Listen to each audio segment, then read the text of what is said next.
ও মারাত্মক good luck shot. দেখুন viral Munna একটি ফেভারের কারণে ফুল হিটটা ফিনিশ করে দিল এবং 13 পয়েন্ট নিয়ে নিল। ফুল ভিডিও দেখুন, আশা করি ভালো লাগবে।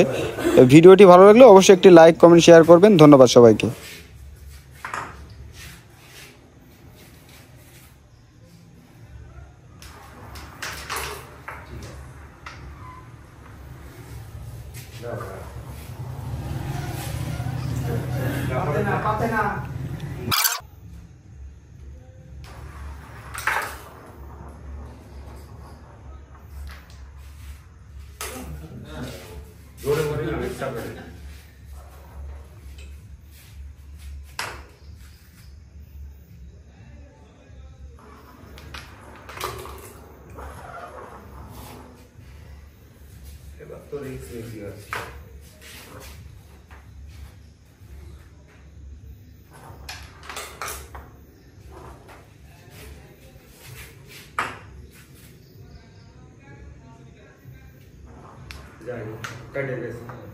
গেছে, ওরে বাবা এ কি শট, এটা গেলি ফিনিশ।